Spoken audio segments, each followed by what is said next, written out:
I live in Texas and I have a good red meat blend. Texas Cowboy Dust is designed for steak and other red meats. It's out to be my most popular spice blend, made with onions, peppers, ground mushrooms, pink salt, and other spices.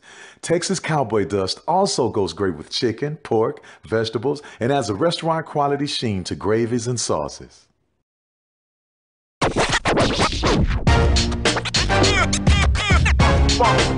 It's like a loop machine. All around town, people trying to get down.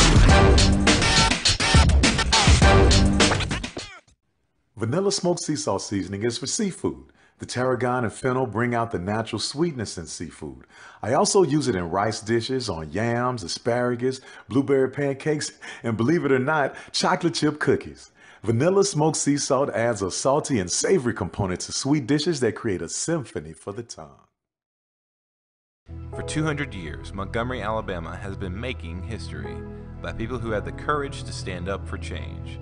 Today, this riverfront city has been reborn, embracing the past and looking forward to the future. From the National Memorial for Peace and Justice to the stage of the Alabama Shakespeare Festival, this is where history was and is made. We are proud to call Montgomery home, and together, we can be the change. Since 2002, Empowerment Resources, Inc., a nonprofit organization, has empowered more than 1,500 youth and adults in Duval and surrounding counties. Through its programs, Journey into Womanhood, Girls Mentoring, Life Skills for Teens, and Parenting Education Coaching. To get involved with programs, volunteer, or donate, visit www.empowermentresourcesinc.org. Follow us on social media, facebook.com/empowerment.resources and instagram.com/empowermentJAX. From novice to aficionado, find yourself here. High quality cigars plus personal customer service. Slow Burn is Waco's only mobile cigar lounge, featuring a meticulous, curated collection of premium cigars. Visit our website, www.slowburnwaco.com. That's www.slowburnwaco.com. At CDW, we get speed as the new currency of success. Our team spends way too much time tending to outdated applications and software when they should be focused on driving application agility and innovation. CDW Amplify Development Services modernizes software and application development to help accelerate innovation and digital transformation. So you mean building new applications, UI, and mobile interfaces? Well, you said you needed to innovate more quickly. Oh, so he's a listener. To do more at scale, trust CDW Amplify Development Services. Supermarket sushi, really? No. Wait, Troy, you work here? I'm never not working. Like Head & Shoulders Scalp Shield technology, up to 100% dandruff protection, even between washes. Never not working, huh? Oh, Troy, you're such a good teacher. Yeah, I know. Never not working. Never not working.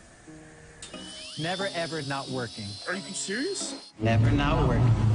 Dandruff protection that's never not working. Head & Shoulders Scalp Shield technology. Time to call a credit repair company to fix my credit. Hold the phone, man. You can do it yourself with Credit Versio. That's way too hard. Call the credit repair company. Most credit repair companies only work on 1 or 2 accounts at a time, making it slow and expensive. You won't figure that out for months. Ignore him. Credit Versio's brilliant software scans all 3 credit bureaus, finds the accounts that are hurting your score, and guides you through the entire process. Anyone can do it. Let's fast forward and see the results. Wow, I fixed my own credit and saved hundreds. You can do this. Visit creditversio.com. Oh, that spin class was brutal. Well, you can try using the Buick's massaging seat. Oh, yeah, that's nice. Can I use Apple CarPlay to put some music on? Sure.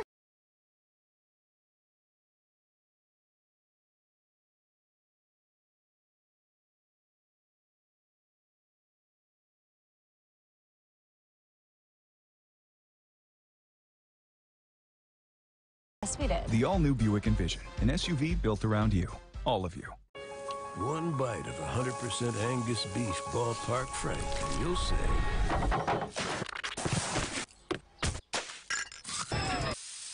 hello, summer.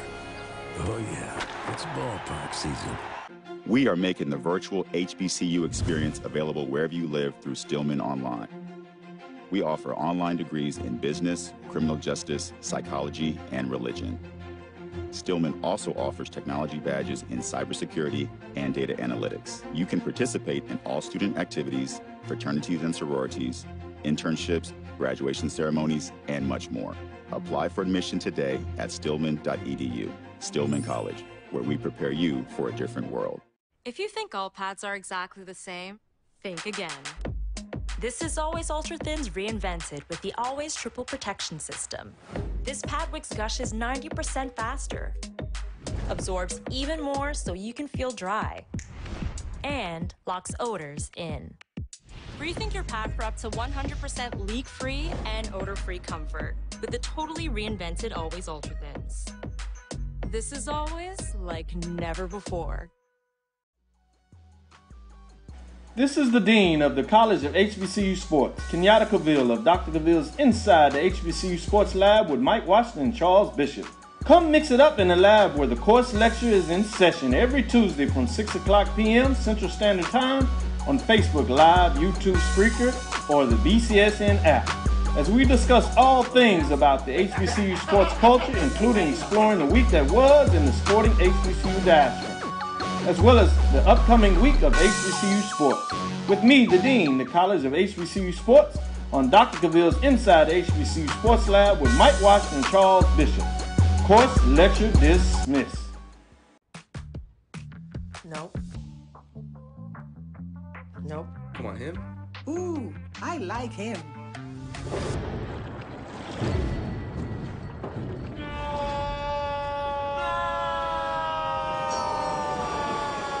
Quick, the quicker picker-upper. Bounty picks up messes quicker, and each sheet is 2 times more absorbent, so you can use less. He's an 8. He's a 9. Bounty, the quicker picker-upper. Charmin Ultra Soft has so much cushiony softness, it's hard for your family to remember they can use less. Sweet pillows of softness. This is soft. Holy Charmin. Oh, excuse me. Roll it back, everybody. Sorry. Charmin Ultra Soft is so cushiony soft, you'll want more, but it's so absorbent, you can use less, so it's always worth it. Now, what did we learn about using less? You gotta roll it back, everybody. We all go, why not enjoy the go with Charmin? It's never too early to plant the seed, to share the tradition, and instill a sense of pride in your HBCU with your little ones.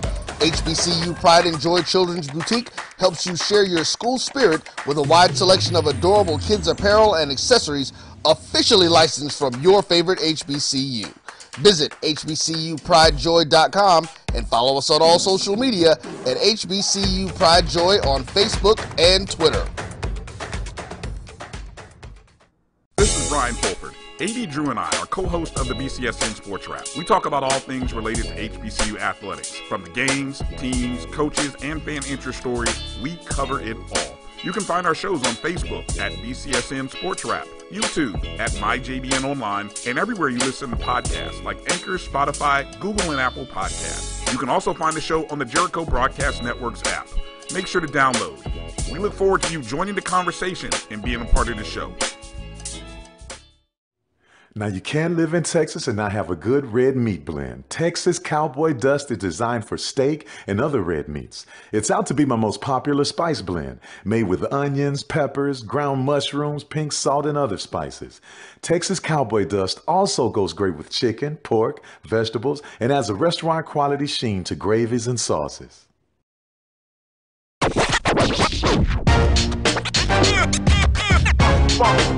It's like a loot machine.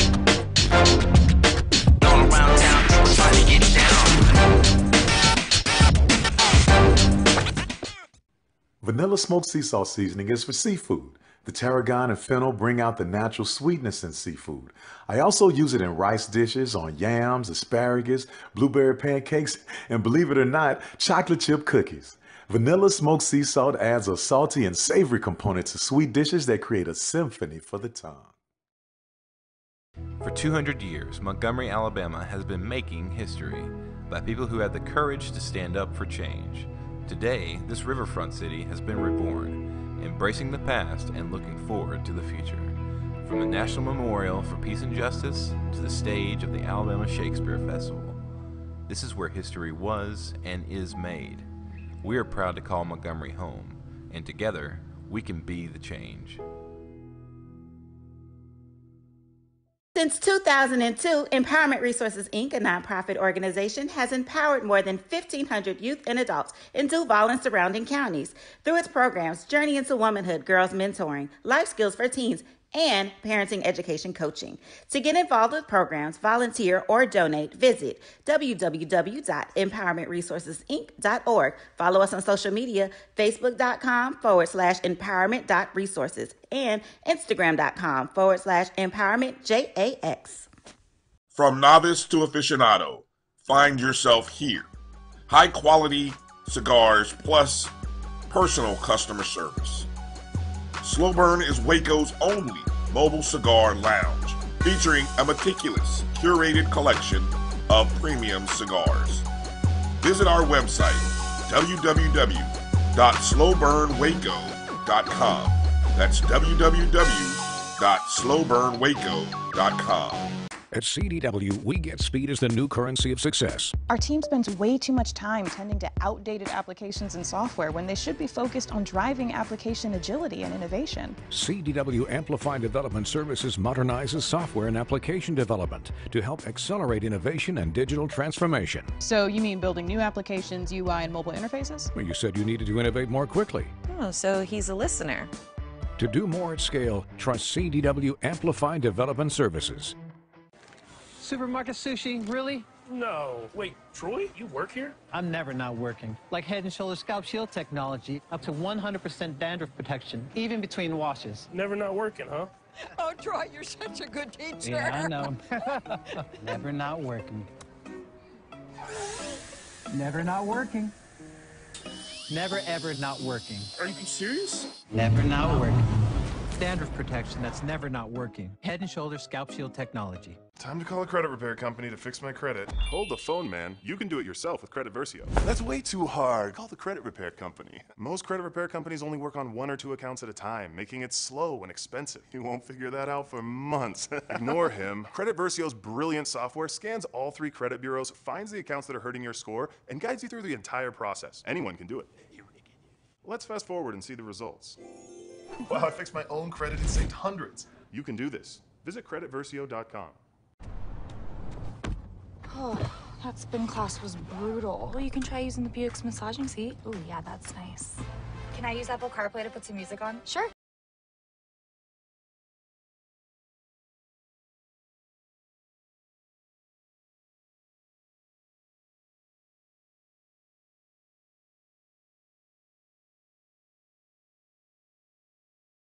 Yes, we did. The all-new Buick Envision, an SUV built around you. All of you.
A pleasant good morning to everyone, and welcome to this week's edition of the Carlos Brown Show right here on the Black College Sports Network. I'm Carlos Brown, guest co-host Charles Edmond. Charles, it has been an eventful 7 days. It's been an eventful morning, but just like coaches, of athletic teams, you have to be able to overcome adversity and adjustments. And we're going to talk about that on this week's edition of the Carlos Brown Show. Charles, good morning. How you doing, sir? Good morning. I am well. I understand you're not doing well, but you know what, Carlos? This is why we love what we do. It's the thrill of victory, the agony of defeat. 7 days ago, I know we had technical issues, and I was in the same boat you were in. And here it is, a week later, we beat McNeese, first time they've ever lost to a SWAC team, and disappointing loss by Southern University. I know you've got a lot to say, and I'm surprised and shocked as well. And I know the Jaguar Nation and SWAC fans are as well. So let's get right to it. Great lead in because last week technical issues and you know that happens sometimes, and then I had a technical issue today. But guess what? You have to persevere, and that's what I'm going to attempt to do. You're all smiles, I'm semi-smiling, but let's get into it. Here's what's trending on the Carlos Brown Show. Southern University women's and men's basketball teams, the programs, they've released their basketball schedules. And of course, non-conference, it is going to be some traveling, particularly for the women. They're going to start in Iowa. For the men, they're going to have a couple of games at home, but then they're going to go on the West Coast, Nevada, Las Vegas, St. Mary's, and I'm missing somebody, Arizona, and then they'll mix in some home games. So we'll put up the schedules next week, and also get Coach Pettaway to join us, because I do believe the conference is getting ready to have their coaches media conference. I did get a notification by the SWAC office, so that's coming up. So it'll be a perfect time to kind of get Coach Pettaway back in. But that's trending. Congratulations. I am going to congratulate some institutions on this week's edition of the Carlos Brown Show. Tuskegee gets their 700 win in program's history. They go on the road 13-10 over West Alabama. Congratulations, Tuskegee Institute. We're not going to stop there. North Carolina Central, they upset the number 25th ranked team, New Hampshire, 45-27. And now North Carolina Central is in the FCS Stats Performance National Poll. Know that Coach Trey Oliver was on the staff at Southern University. So we give credit where credit is due. Alcorn State gets the first SWAC win in the history of the conference over McNeese, 30-19. I got a chance to listen in to the third and fourth quarter. Give a message to your color analyst. I'm all right. I was all right because I heard you guys talking about Carlos is probably very disappointed. Yes, but now I'm a lot better, Charles, believe it or not. So, with that being said, those stories are trending. And then one more to add. Andre Dawson's HBCU Baseball Classic moves to Florida, home of the Jackie Robinson Training Complex. Now, it's a 6,500 stadium seating capacity. It has suites, hotels on the spot. They made the decision to move it.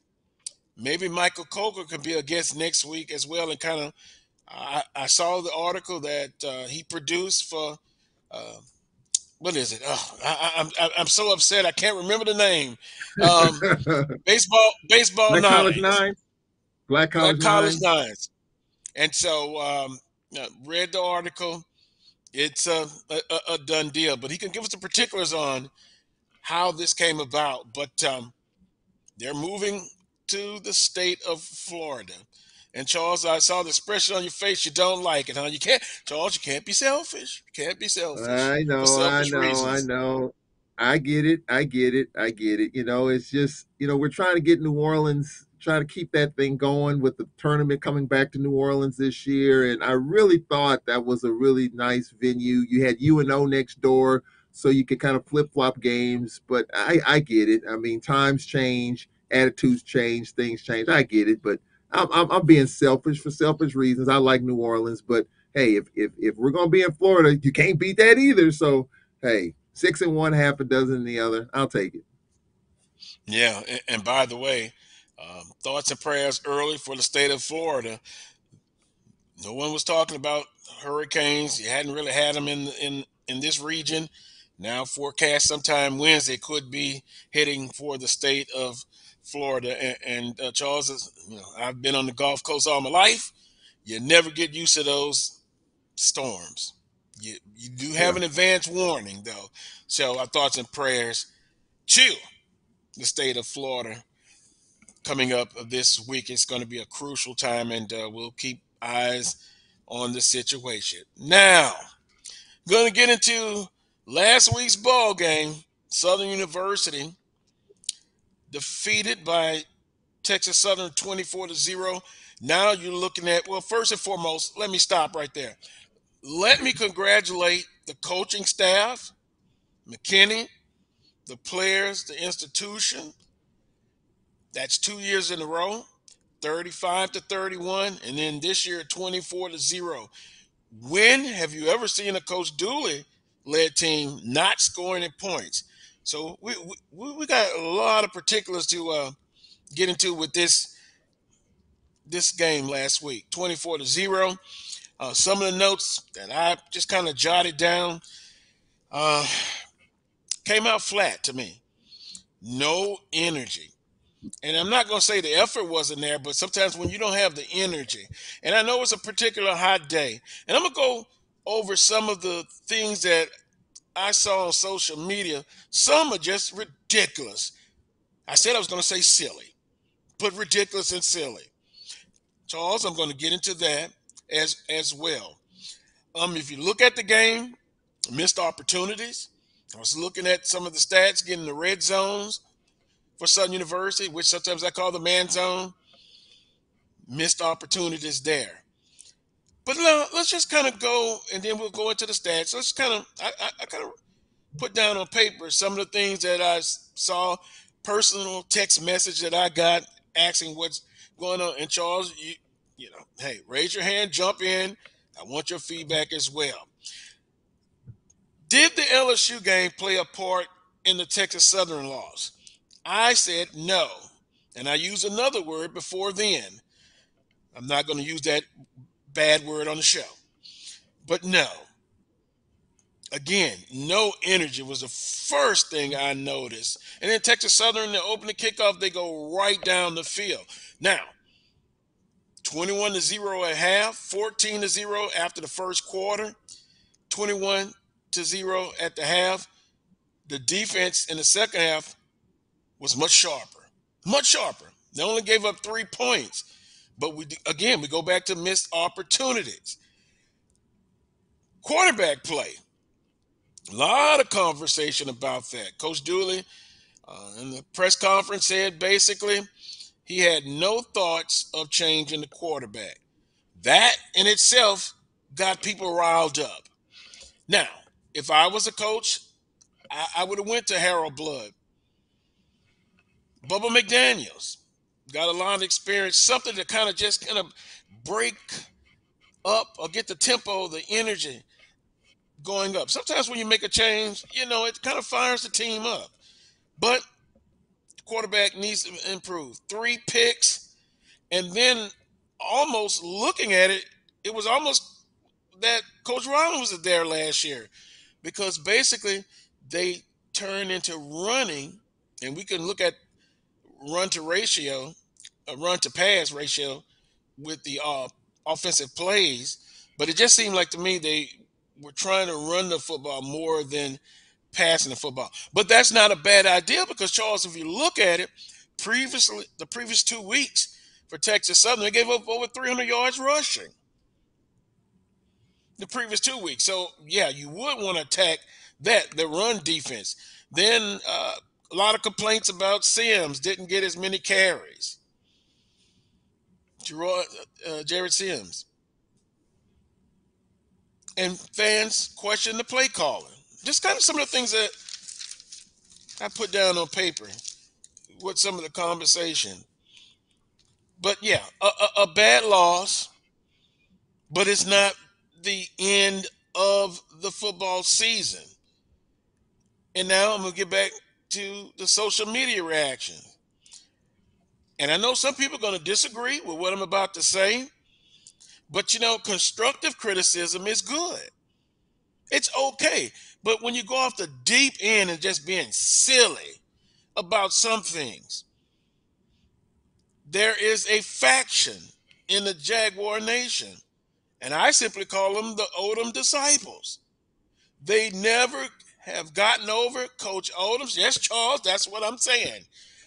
They have never gotten over Odoms. They didn't want Coach Dooley to be head coach. But I'm of this philosophy. I'm supporting every head coach of the sport, no matter what, until otherwise it dictates another response. Then there's a faction that I simply call them the celebrity coach crew. Southern loses this ball game 24-0. Ray Lewis. We should have gotten Ray Lewis. Really? Really? Ray Lewis. Not an ounce of coaching experience. He has football knowledge. He played. Ed Reed. Unbelievable. A Louisiana native. No. And by the way, for those disciples, and I just call them that, go look at Norfolk State's record right now. Albeit they played up like Southern did against LSU, and by the way, scored 17 points. And then, Charles, some people will say, oh, okay, they scored against the second and third string. I don't give a doggone. That's still, their second and third string players are equivalent and better than on the FCS level. And then, of course, Jabbar Jalouk. That was a name I heard over 100 times. Guess what? Interview for Southern, played at Southern University. He's now making top dollar at the University of Florida. He had an opportunity. So guess what? To the Odom's disciples, he's not coming back. Okay? Get over it. Support Coach Dooley. And that's what I'm doing, Charles. You want to, and again, constructive criticism and your opinion, you can do that. I understand that. Another little example, Charles. Coach Odoms took over for Coach Stump Mitchell after a 6-0 loss to Valor. You remember that? You remember it well, right? Mm-hmm. Do you know what Coach Odoms' record was after the season? 4-5. But here's the most important thing. The next year, which was 2013, won a Southwestern Athletic Conference championship in football. So, and then last but not least, players on social media, they're hearing all of this. They're hearing it, they're seeing it, what you're putting out there. And guess what? Not all of the Jaguar Nation, but those factions I talked about, shame on you. Shame on you.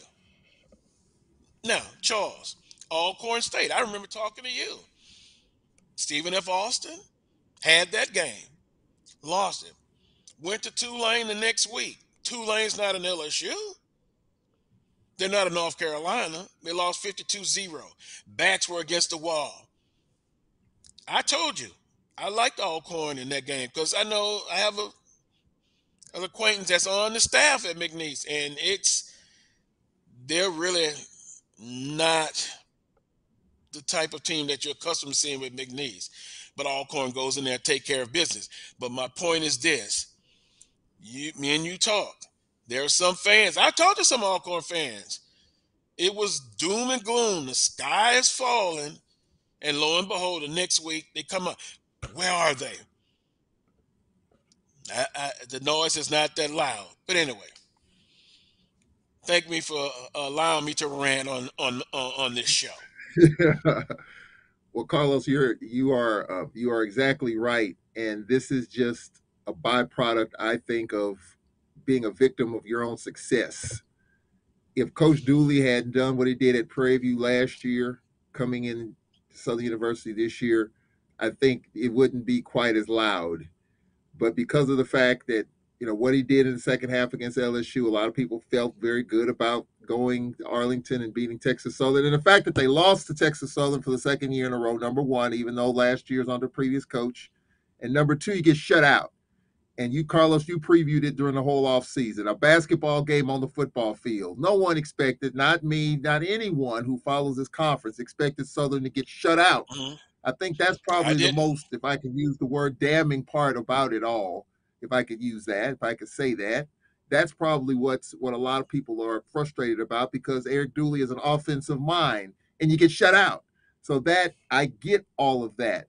But this whole notion of it's time to make a change, you got all these names out there, come on now. It's just one game, one conference game. It's not That's one silly. Conference game does not ruin the season, but I'm going to throw some stuff out there that I think and I know I'm sure fans keep up with the schedule, and I didn't really know what Southern schedule is going forward. Southern University has a very division heavy schedule early on. You got Texas Southern, you got a bye week, you got Pine Bluff, you got Alcorn. Okay. When you lose a game in the division, it's like two losses. You lose out on all tiebreakers. So you've already lost to one team in the division. You definitely can't afford to lose another, which is Pine Bluff coming into Golden Lion, coming into Southern next week, and Alcorn the following week. You lose those two games, you can pull the plug. It's over, because you're not going to be able to overcome 3 losses in the division, because then you lose out on tiebreakers with those teams. So is it early? Yes. But when you lose a division game, especially this early, it does get a little earlier than you expect. So I looked at the stats. McRae's first game, sacked 4 times, 3 interceptions. His third pass of the game was picked off. So again, when you're looking at Eric Dooley, look at this offense, go back to his Prairie View days. What is it about Dooley's offense? High reward, can score as many points as you want to score, but it's high risk. And you saw some of that in his first conference game. The 3 interceptions, the 4 sacks, the offensive line has to get it together. Yes, defensively, they held them in check in the second half, but was that a byproduct of the offensive struggles? You see that often, where your offense struggles so much where your defense is on the field a lot. Maybe that was the case in the first half. That could very well have been the case. And that happens all over the place. So, yes, it was a brutal loss. It was a bad loss. It was a tough loss. It was a difficult loss. But you have a bye week coming up. You're off this week. And I'm sure if you ask Coach Dooley sitting in his living room, would he like to play today? I'm sure he would say yes, to get the bad taste out of his mouth, to get that game behind him. But that's not the case. You got to get it back together. You got to put the band back together. And you got a Pine Bluff team coming in there next week. And this game here will be a buffer game to see how things go next week. Because if Pine Bluff rolls in here at 6 o'clock and beats the Braves, then that game is huge for Southern University. And, we were down 26-7 against Pine Bluff last year and had to rally and win 39-38. You got Skylar Perry, the senior quarterback for Pine Bluff, the most veteran quarterback in this conference. It's going to be a tough challenge. It's going to be a lot of points scored tonight at 6 o'clock. But for the Jaguar Nation, I understand the frustration. I get it. But it's way too early to pull the plug on Dooley and his operation and everything. And as you mentioned, Carlos, when Odoms took over for Stump Mitchell, it was a tough first year. Give him time. Have a little bit of patience. As Aaron Rodgers says, relax. And I do think Dooley will have it right. But it was a bad loss last week. There's no doubt about it. There's no sugarcoating it. As Mike Tomlin says, you got to wear it. You got to own it.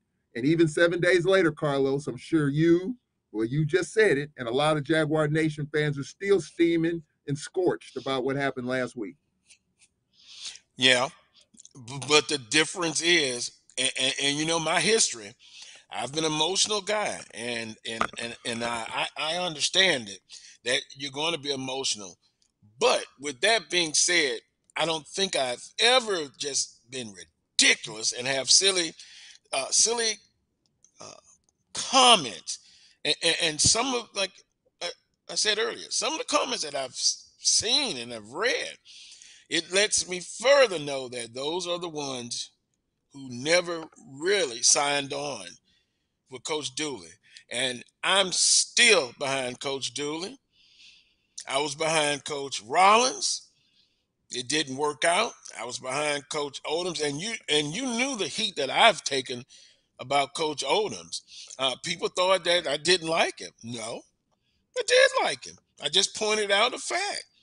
He finished second quite a few times to the school you're employed by, Alcorn State University. But we never said that person should be replaced. And so, again, you can have your comments, your opinions, constructive criticism. Losing 24-0, you're right to be upset, angry. I heard the words embarrassed. But now we have to move on. And we really do. And I guess the part that got me upset was because the players were and one player in particular said basically, okay, when we get back on the right foot, you still stay over there.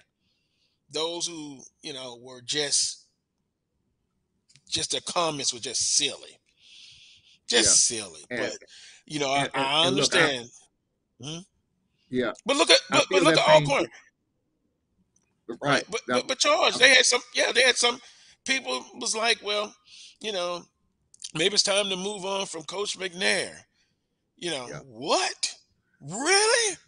That's silly as well. How many Yeah. championships? How many division Yeah. titles? Go ahead, Charles.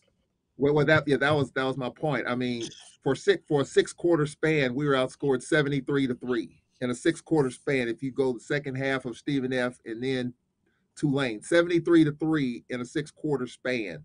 And yes, there was a lot of venom spewed there as well. I mean, I was getting texts, I was getting calls, and a couple of people said, "Hey, if there's a change made today, it wouldn't matter." And I'm defending. I'm like, what about the Wow. 6 out of 7 division titles? They said that moment, that cachet has been washed away. And I'm like you. I respectfully disagree with it. But this is the world we're in right now, Carlos. And fandom, I it's know. all about what have you done lately. It's not about what happened last week. It's about right here and right now in this period of time. So 7 days ago, we were saying the same thing about our program and Coach McNair after that 73-3, bad spurt that we were on. And so then we pick it up and we get McNeese. First time they've ever lost to a SWAC school. Yeah, we won that game despite defensively losing one of our best players. He was ejected for targeting. He's going to miss the second half of the first half of this game. You're going to miss again one of your best players for this game in Cheer Loose against UAPB. He's going to be out. Another one of our players on the back end on the defense is going to be out. So, we're going to be minus some key defensive pieces tonight. But yet we beat McNeese, and that carried a long way. First time they've ever lost to a SWAC school. So, yes, in this fandom, this roller coaster ride that we call fandom, it's up today, it's down tomorrow, it's down tomorrow, it's up today, and who knows what's going to happen come 10 o'clock when we look at these games today. So this is par for the course. I get it. It's frustrating, it's maddening, but I just think at the end of the day, we just have to settle in and understand this is just the world that we live in nowadays. It's not about what you've done. It's Dooley's first game in conference. He can score 1,000,000 points, and he got shut out against Texas Southern. I think that, and it was a tough loss. There's no question about it. I was shocked and surprised. You were shocked, surprised, and appalled by it. And I think appalled is about a kind of a word as we can come up with right now. But Southern just didn't bring it early. I mean, in Texas Southern, you got to give them credit. And Coach McKinney was very emotional after the game. I don't know if you saw the interview. He was in tears. And I get it. He's been taking a lot of darts and a lot of heat for a while. This is a big year for him. You got a sophomore quarterback who's growing up every day, every practice, every game. Body's going to be good. And he showed some of that last Saturday. But Coach McKinney's been taking a lot of heat in that program. And for him to get that win and to hoist that trophy down there in Arlington was big for that program and big for him in his tenure. Now he's got a tough one today against Texas San Antonio. That's one, you start out on the wrong side of it, it's going to get out of hand on you. But for the moment, he's on top of the Texas Southern Mountain at this point in time. And that's what fandom is all about. Texas Southern fans are celebrating and dancing in the streets. but it could be a whole nother case in a couple of weeks. So we just have to ride the wave and understand that we have to come out every game and play your best and see what happens and see how it unfolds. But talking about Southern, your school, the Jaguar Nation, and I know many of them, it still stinks 7 days later, just like it stunk last week when we lost to Tulane and the way we lost. You just got to pick yourself off the deck, bounce back. And we have a chance to do that today, and Southern has a chance to do that next week against UAPB. Yeah, because and I like to go back and look in history. I remember a few years ago, Southern was embarrassed. I want to say it's against Alcorn, but then they went to Prairie View, had a week off to prepare, and they won 38-0. And they took 2 weeks of harsh criticism. And I understand. Again, the Jaguar Nation, they're very, vocal, and they give their opinions. But there's still plenty of football left. The scenario you laid out, it's there. You understand that, but you gotta win the week. You gotta take it 1 week at a time. They're off this week, a time to self-reflect, and then get ready for Arkansas Pine Bluff. Just from a quick statistical standpoint, Southern University, net yards rushing, 189. Texas Southern, 166. Net yards passing. And I think that's where I was most shocked with net yards passing, 163. Texas Southern, 186. So total offensive yards, they were even, 352 apiece. Southern ran more plays, 70-66. I always like the look of that. Time of possession, Texas Southern, a slight edge, 30 minutes and 22 seconds. Southern, 29 and 28 seconds. Third down conversions, both teams were under 50%, 5 of 14 for Southern, 5 of 13 for Texas Southern. 667 was the attendance, very hot. I heard some people got overcome by the heat. Someone asked me, was the heat a big factor because Southern was in the sunlight on their sideline? But you know how I answered that? The heat is the same. The sun is out on both teams. It wasn't like the sun wasn't out when Texas Southern had the ball and it was it was shade, and then in Southern University it was always sunlight. That doesn't happen. That doesn't happen. Bashawn McCray, actually over 50%, 18 of 30 for 163 yards, 3 interceptions. He had the longest pass reception or pass play of 26 yards. He also led Southern in rushing, 16 carries for 95 yards. But it was the missed opportunities in the red zone. And let me read that stat to you. I have it here somewhere because it's very, very important about what they were able to do with that. Red zone scoring chances. Southern was down there 4 times, so that's a possible 28 points at the most, touchdown, extra point. They were 0 and 4 in their chances. Texas Southern was 3 out of 4, 3 touchdowns and 1 field goal. So Southern only gives up 3 points in the second half, but it just seemed like no energy, a step slow all game long. So now their backs are against the wall. But once again, you've got to, in my humble opinion, you support this program. You come out October the 1st against the University of Arkansas Pine Bluff, and you come out and cheer this team on. So that's what happened with Southern University. But I just kind of wanted to kind of talk about just some of the things that I saw, my comments on the football game as well. And I even put them in notes right here. Exclamation point. 4 and 5 after Coach Mitchell. He got let go. And then the next year, they won a championship. And then, matter of fact, the next year, 2014, they went again. And then Alcorn State defeated them. in the SWAC football championship. So things can get better. Things can change. I understand you're shocked, embarrassed, but let's move on. And for the coaching crew, the celebrity coaching crew, I invite you to get on board. And if you're not, think about the student athletes, the players. Let's when you say things like that, that disrespect the coaching staff and that disrespects the student athletes. Southern Jaguar Nation, some of you, I'm not talking about all, you're better than that. You really are. And for those who just said when Odoms left, that was it. Hey, Odoms has moved on. Southern has moved on. He's not coming back. If you can't make positive comments, then just be silent. Don't say anything. What was the old saying, Charles? Your parents told you if you can't say anything nice, don't say nothing at all. But in the same token, I understand you have opinions and constructive criticism. That is important. That is important. It's just when you go off the rail with some of these comments, then you're silly. Well, we're in a different world, Carlos, when it comes to coaches and coaching. These coaches are making a lot more money than they used to. These programs throughout the league are getting better quicker. I mean, what Coach Sanders has done at Jackson State, he started out hot in his first season. He fizzled at the end, but he brought the talent in, and you see what he's doing right now. It's still yet to be determined how things will go in the future.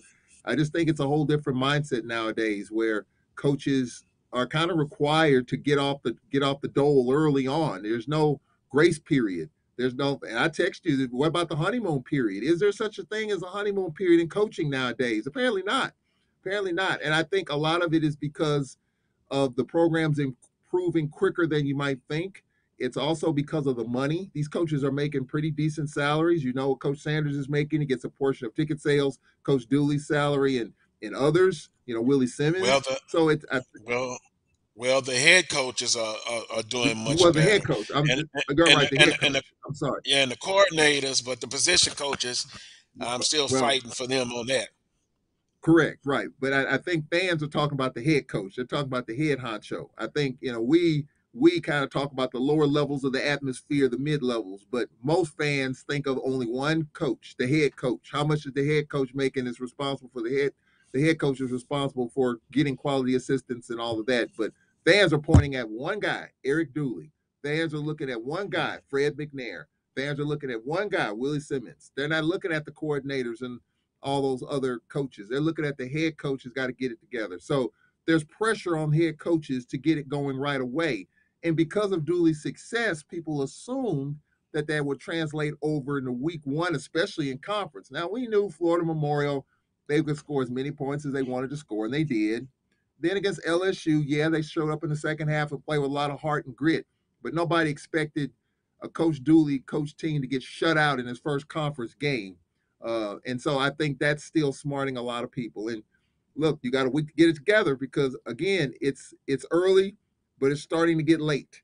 You can't afford to lose a game like that this early because now all of a sudden you got to reel off 2 or 3 in a row to get back on track.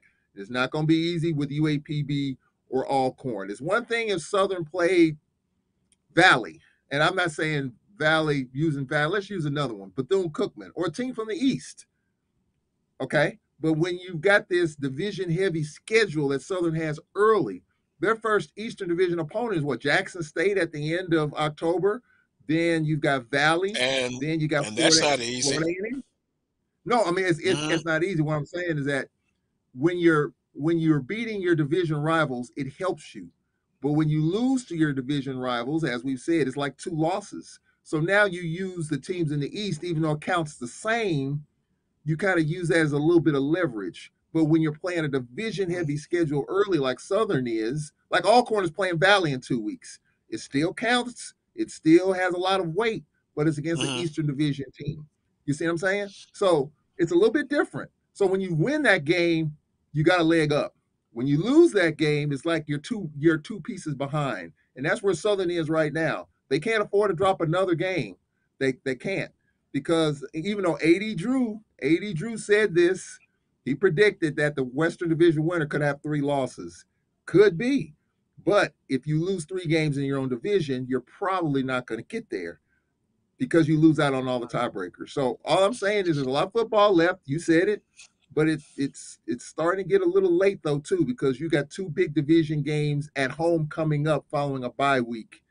If you can't get it going then, it's probably not going to happen for you. There's just, and I would say that with any team, not just Southern. I would say it with Alcorn or any other team at this point. If you can't get it going after a bye week and 2 home games, probably not going to happen. So this is a big, 2 or 3 week stretch for Southern. And that is why you play it 1 game of the week. Win the week, then you focus on the next one. If I'm sitting here worrying about, and I understand your point, 2 or 3 weeks from now, then you lose another one, don't matter. Don't matter when the next two weeks. And then just like, let's say Alcorn favorite to win tonight, they win, then they come back to Baton Rouge, and then they lose to Southern. So I understand your point as I lose my headphones here. But at this point, you got to take it 1 game at a time. And I'm looking at the long term.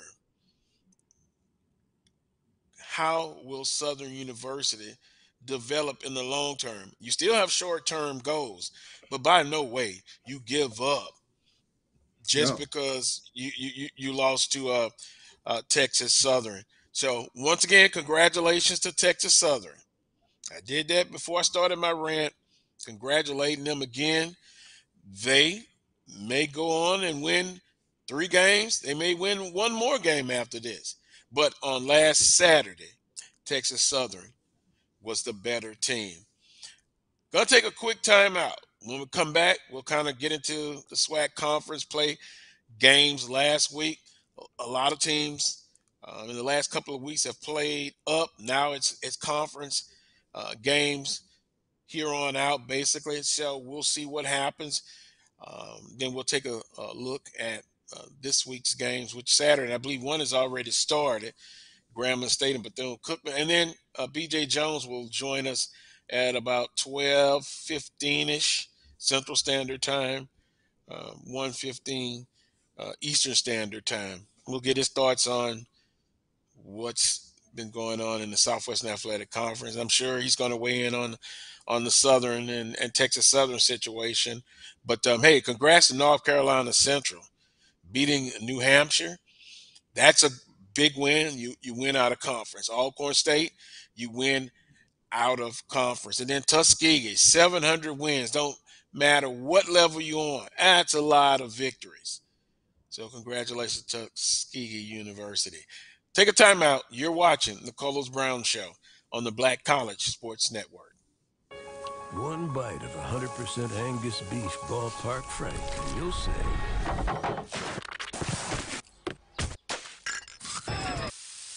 hello, summer. Oh yeah, it's ballpark season. We are making the virtual HBCU experience available wherever you live through Stillman Online. We offer online degrees in business, criminal justice, psychology, and religion. Stillman also offers technology badges in cybersecurity and data analytics. You can participate in all student activities, fraternities and sororities, internships, graduation ceremonies, and much more. Apply for admission today at stillman.edu. Stillman College, where we prepare you for a different world. If you think all pads are exactly the same, think again. This is Always Ultra Thins reinvented with the Always Triple Protection System. This pad wicks gushes 90% faster, absorbs even more so you can feel dry, and locks odors in. Rethink your pad for up to 100% leak-free and odor-free comfort with the totally reinvented Always Ultra Thins. This is always like never before. This is the Dean of the College of HBCU Sports, Kenyatta Cavill of Dr. Cavill's Inside the HBCU Sports Lab with Mike Washington and Charles Bishop.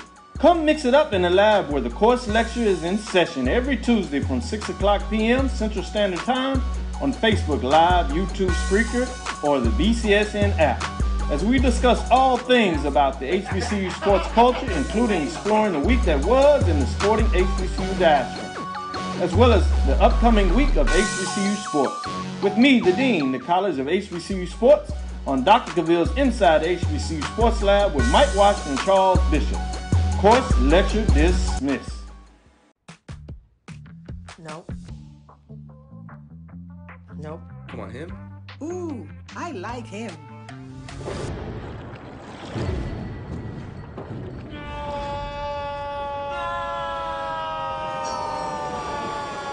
Quick, the quicker picker-upper. Bounty picks up messes quicker, and each sheet is 2 times more absorbent, so you can use less. He's an 8. He's a 9. Bounty, the quicker picker-upper. Charmin Ultra Soft has so much cushiony softness, it's hard for your family to remember they can use less. Sweet pillows of softness. This is soft. Holy Charmin. Oh, excuse me. Roll it back, everybody. Sorry. Charmin Ultra Soft is so cushiony soft, you'll want more, but it's so absorbent, you can use less, so it's always worth it. Now, what did we learn about using less? You gotta roll it back, everybody. We all go, why not enjoy the go with Charmin? It's never too early to plant the seed, to share the tradition, and instill a sense of pride in your HBCU with your little ones. HBCU Pride and Joy Children's Boutique helps you share your school spirit with a wide selection of adorable kids' apparel and accessories officially licensed from your favorite HBCU. Visit hbcupridejoy.com and follow us on all social media at HBCU Pride Joy on Facebook and Twitter.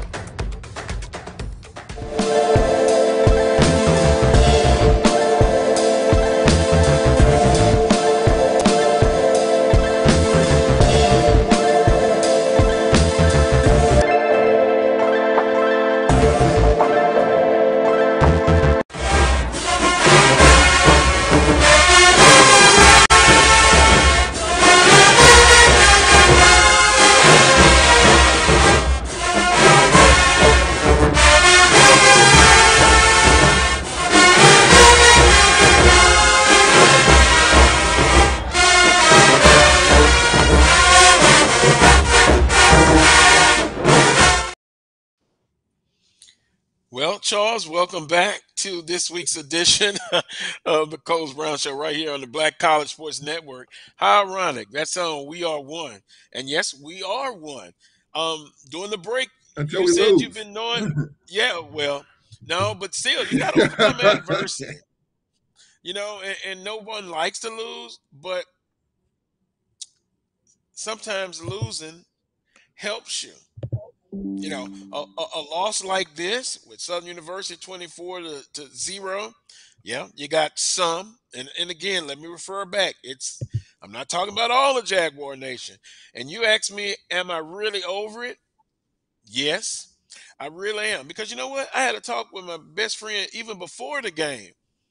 And his expectation was this, I don't want to put words in his mouth, but kind of a transition year. He thought the better year would be next year. And so I thought about that night after the game. I'm like, you know, hey, you still support. Because again, you gotta support. Because after every loss, if people jump and ship, and I've got some text messages about people jumping ship, let them jump. I wouldn't give them a lifeboat either. I wouldn't give them a life jacket. Because if you want to jump off after one doggone game, who needs you? As I choke up on that one. But anyway, I'm through with that. I got that off my chest. Jaguars now 1-2, 0-1 in conference play.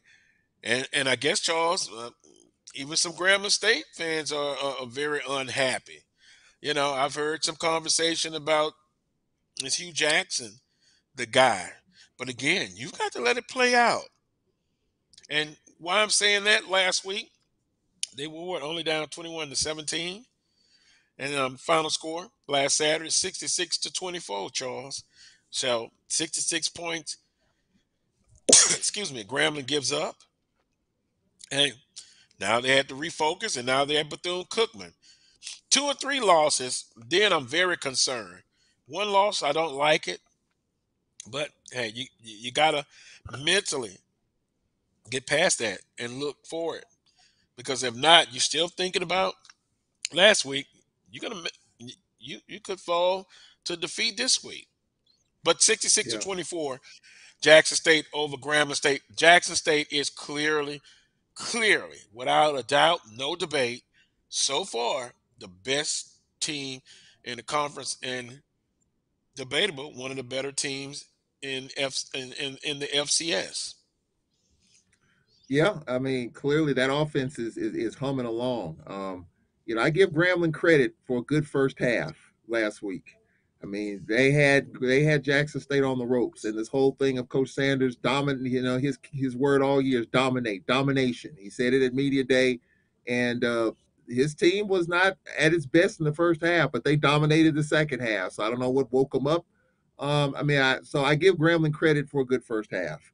But if you just compress this for Jackson State, go back to Tennessee State in a low scoring game, go back to the first half against Grambling last week. Could this be some chinks in the armor a little bit? I mean, something you can learn from going forward. They've got Valley today coming up in the next 48 minutes. I think for Valley, they're going to have to score some points. Clearly, that defense has got to get better. They did improve from last week's game against Delta State. I think they found them a quarterback, and we'll see. But clearly, Jackson State is probably the better team, and if they start out fast, I think it's going to be tough for Valley. But for Jackson State, yeah, I mean they look really good. But the last couple of games, they won. And so we'll see what adjustments teams make based on this last couple of films against Tennessee State and against Grambling, especially the first half, because Grambling had Jackson on skates a little bit in the first half. Not saying Jackson's going to dominate, but there's some things to kind of talk about. And Coach Sanders, I'm sure, talked about that with his team. So we'll see how his team responds today. We'll see how Valley responds. I think it'll be a good game. Elsewhere in the conference, Austin P over Alabama A&M 28-3. I guess the Alabama A&M natives are restless, but still, football. There's still plenty of football left to be played. Of course, we talked about it. Texas Southern over Southern 24-0. Oklahoma State 63. Pine Bluff 7. You're playing a big school. It is what it is. It was a good payday for them. And you remember last week, Coach Sanders kind of, got stuff off of his chest about the paydays. A lot of these teams are playing. Oh, he did give Southern University credit for getting 760,000, but you know how I feel about those games. If it was up to me, you get one every 4 or 5 years, but I'm in the minority on that because they got to make their budget. But anyway, Delta State over Valley, 28-17. Every year we hear they're going to be tough. They're going to make some noise in the conference. A lot of people feel that way. I just felt looking at this team, they could be a better team, but the record would not reflect that. And so far, it seems like I'm right. But every week people say how you're going to be in a tough game with Valley, and that has proven to be the case. But they drop another decision, 28-17 to Delta State. Incoordinate Word 31, Prairie View 14. Prairie View, no one really is talking about them, but they're still very relevant in the Western Division race. And then of course Alcorn State over McNeese State. 30-19, and we talked a little bit about that, Charles. Although McNeese State is rebuilding that program, they've had a lot of hardships. Still a quality win because hey, Alcorn's objective is to go in and win the football game. I understand that they're rebuilding. They've had a lot of troubles with hurricanes hitting the field. A lot of the kids transferred out. Southern has the pleasure of having two that transferred out of McNeese on their team that play very relevant roles. But a very good win for Alcorn State, and it breaks the SWAC winless streak against McNeese State. And to be true for Wichita's, Alcorn State could actually have two of those victories because they had Stephen F. Austin, and they just couldn't close. Nope, they could not close against Stephen F. And it was kind of a tussle in the second half against McNeese. I mean, it was 21-0, then 21-3. Then we get one of our best players ejected for targeting. We already lost one other guy, our best defensive player. Then another defensive player goes down. But our defense stepped up, Carlos, 10 sacks. We only had 12 all of last year. Had 10 sacks against McNeese. And that speaks volumes probably more than anything. You get 10 sacks against any opponent, that's huge. But you're playing a quality FCS opponent. You get 10 sacks. That defensive line was just hitting, and they got to their quarterback, and they were something special last week. And if that's where this defense is going forward, I think it's going to be a long day for Skylar Perry tonight. So we'll see if we can build on that. Our special teams was better. Our kicker, Kiani, who will be our pregame show guest, had 3 field goals, 21, 28, and 32 yards. Those 9 points were really huge in the grand scheme of momentum in the game last week. And so that was an issue against Stephen F. Austin. Short kicks. That's the first time he had really punted the football since high school. So, our kicker that we were depending on, a kid from Southern Utah transfer, definitely, as Coach McNair indicated this past Monday night, will not be cleared. He will not be a part of the roster. So Kiani will do all the kicking with the exception of kickoffs. So we'll see how that plays out during the course of the year. But a good win for the Braves. There's no question about it.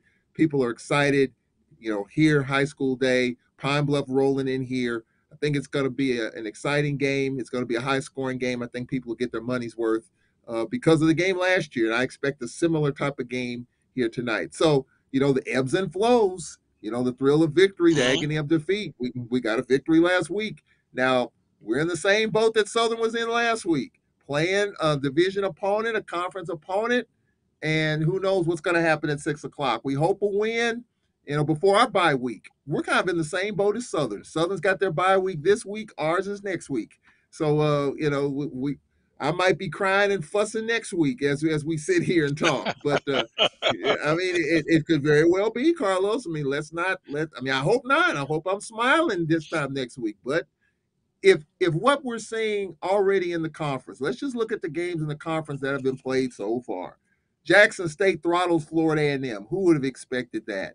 Grambling plays a good first half against Jackson State. Who would have expected that? Southern gets shut out in their first game with Coach Dooley in the conference. Who would have thought that? If this is what we're going to see, if we're going to have this many hair-pulling moments early in this conference season, because there's only been a handful of games that's been played in conference. Prairie View beat Texas Southern Labor Day. Yeah, today's going to really be a conversation piece. A bunch of games. Grambling Bethune. Grambling loses that game. Hugh Jackson's going to be feeling it a little bit. So, hey, if this is what we're going to see, then it's going to be a lot to cuss and discuss and laugh and cry about as we get through the course of the season. So I'm kind of looking forward to it. But good win for the Braves. Let's see if they can build on it here at home against Pine Bluff.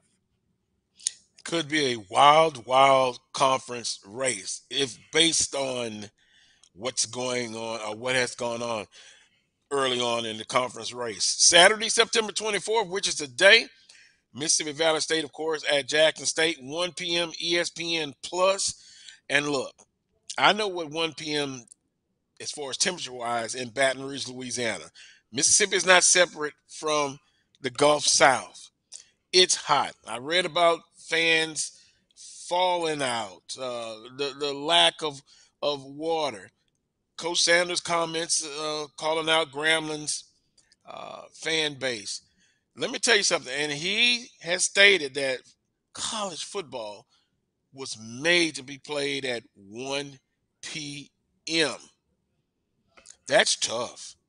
That's tough. So, and then his point was, well, Jackson State is trained in it all, fall camp. But direct sunlight, just remember that, direct sunlight makes the body temperature go up even quicker than, say, just if you're sitting on the side where it's not direct sunlight, but it's still 96 degrees, whatever the humidity is, and the heat index. But that direct sunlight, another example, like if you're at work and your car's parked outside and it's in the direct sunlight, What happens if you're not careful when you put your hand on the handles to open it and the steering wheel? It's super hot, super hot. So just be careful. And look, I'm just gonna say this since I've been very outspoken so far on this show. Um,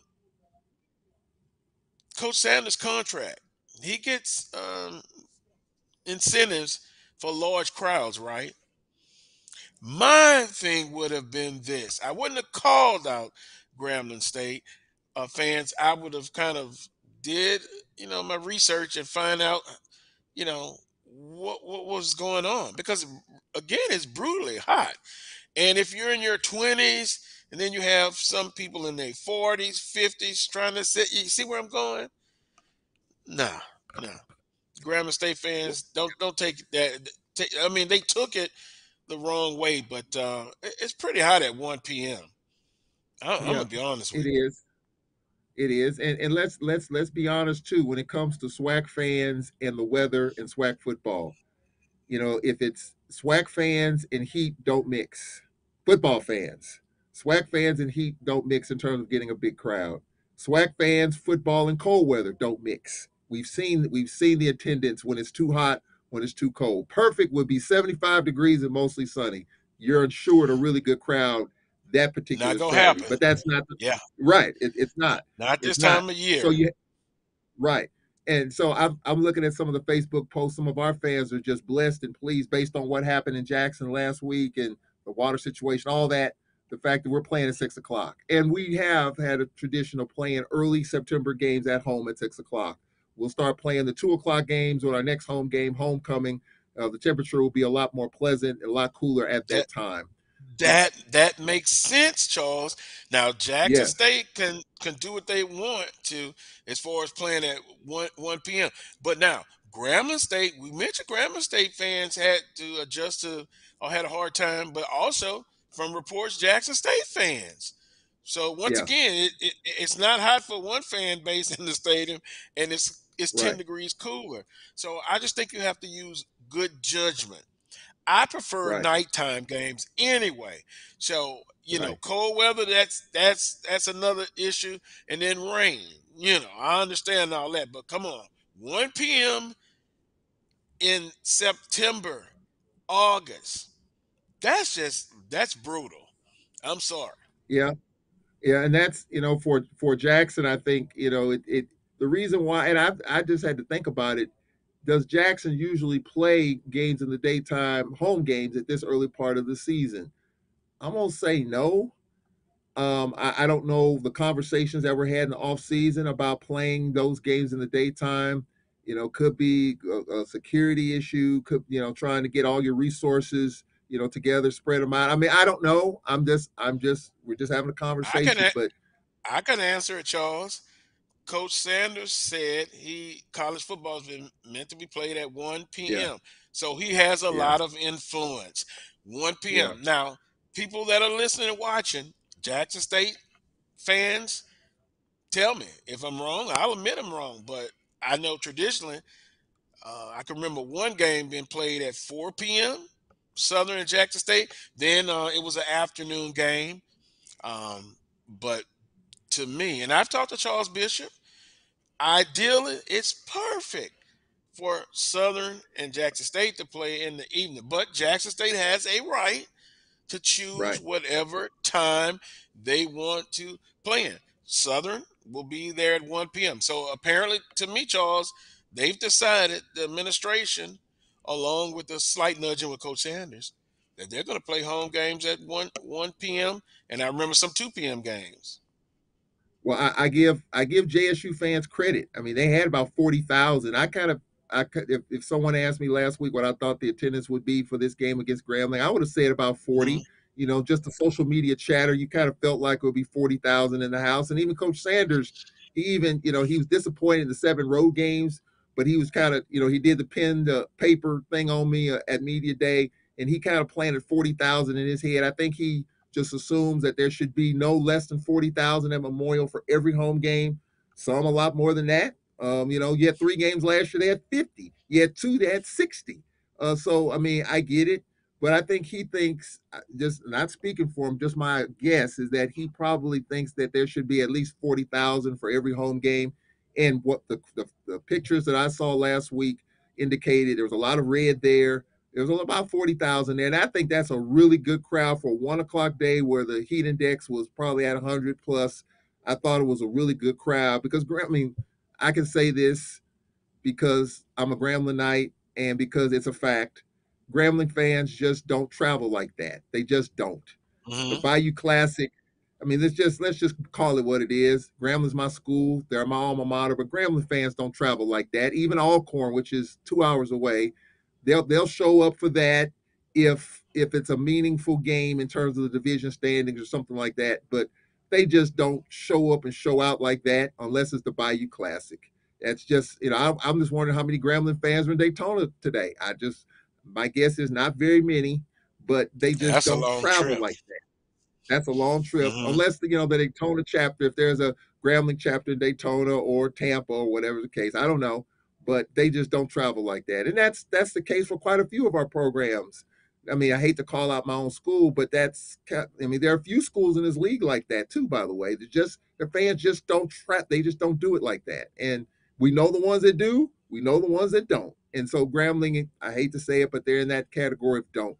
So I think when you look at that, for 40,000 to be there at Memorial Stadium last week in the heat and everything that was going on, that's outstanding. And we'll see. I'm sure a lot of Valley folks will be there. I'm sure there'll probably be 40,000. It's an in-state rival. I'm sure there'll be a lot of folks there, probably about the same crowd, maybe a few more since Jackson State's really playing well. Well, and then too, yeah, Jackson State's playing very well. And then when you're winning, you get the best of everything. Right. People want to be involved with your program. They want to come to the games. But I'm just disappointed. My opinion, just disappointed that you would call out Grambling State fans, and like Chuck says in the comment section, you have older individuals, some younger with health issues. So I just wouldn't have worded it that way. Let me find out what was going on, because I don't know if he knew during the game that people were succumbing to the heat, and it's just a better way.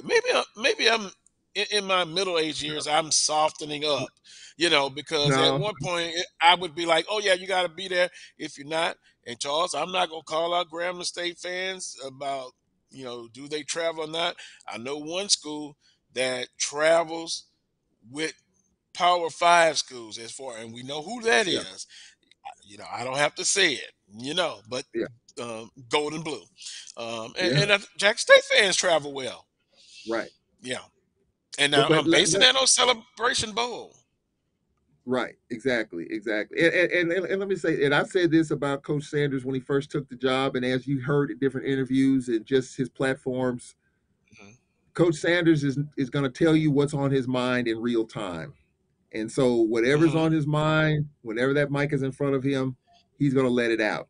From the first game against Edward Waters, we know how that, the first thing he says, something coming up missing in the locker room. That was his first game, Edward Waters.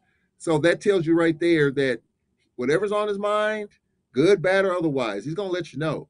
And so that was on his mind at that time, and he said it. And so you take it for what it is. The comments he made at halftime about playing down to a SWAC school, HBC, whatever that was, that got a lot of social media comments as well. So he's gonna And speak his click mind. and clicks and And, clicks correct. and Right. clicks, Charles, and Right. clicks, and that drives money. Even when I can get up here and just say just all kind of stuff. Whether I mean it or not, Right. I don't know, but I can say Right. certain things just to get to come. That's called sensationalism. Right. And have I been guilty of that before in the past in my younger days? No, I haven't, because I did mean what I said. But Right. but people use sensationalism, and what does that mean? If I say something to get people excited, whether they agree or not, they're gonna tune in. I had a television show locally one time, and the lady called up during the break. and complained about, oh, he talks too much. He's too outspoken. I don't like when he talks like that. So the producer said, just simply turn the channel. Don't Right. watch. And guess Right. what she said? Now, this is what he told me. He said, the lady said, but I can't. I can't turn him off. I gotta see what he's gonna say next. Yeah. So I And mean, so for Coach Sanders, that's just what the way he is. That's how he's wired since day one at Jackson State. Do you believe the press conference, everything? So this is who he is. Yeah, people are going to be on the edge of their seats saying to themselves, what is he going to say next? So we'll see what he's going to say next come halftime of this game against Mississippi Valley. The game's going to start in 30 minutes. So that's kind of where he is. That's kind of what he's about. So I'm not surprised. I'm not surprised at it at all because that's who he's been since day one, and he's not going to change. He's just not, and that's you take him or leave him, and so that's just where it is. until he's not at Jackson State anymore, and that has been talked about in some rumors.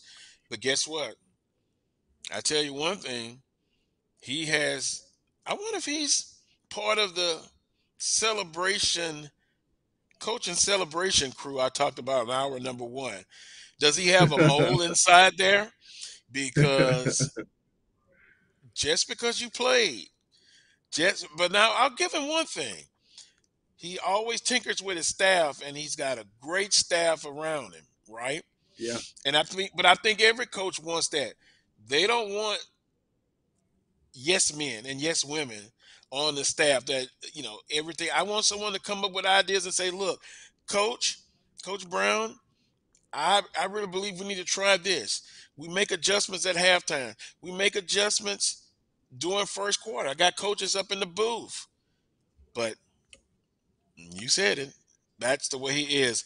Grambling State at Bethune-Cookman, 1 p.m. ESPN Plus. Of course, Mississippi Valley State and Jackson State on ESPN Plus. Texas Southern at University of Texas San Antonio at 2:30 p.m. Alabama A&M at Florida A&M.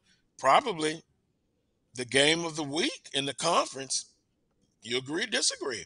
But that's on ESPN Plus. I'll check that one out. FAMU, Willie Simmons. Now, one thing about Coach Simmons, and here we're going back to this theme again, I have not seen or heard that people are dissatisfied with him after that Jackson State game. Maybe they were, but I didn't see people saying off with Willie Simmons' head. No. See, No. again, I'm going back to we just got to be consistent and balanced with all of this. Prairie View at Alabama State on Bounce TV, 5 p.m. Arkansas Pine Bluff at Alcorn State, 6 p.m. HBCU Go. HBCU Go. I've been liking the production, the announcers, Charlie Neal. I can never remember the analysts, but I have several ways to watch that in Baton Rouge. So I've been very pleased with that. Well, speaking of Charlie Neal, I'll be talking with him at halftime. Just talking about this new endeavor, Byron Allen's group. I got an interview with Byron Allen in a couple of weeks, by the way. So it'll be interesting to see how, just his thoughts and his vision on that. They're set up outside the stadium and they're just not online. They're streaming in several TV markets, big markets.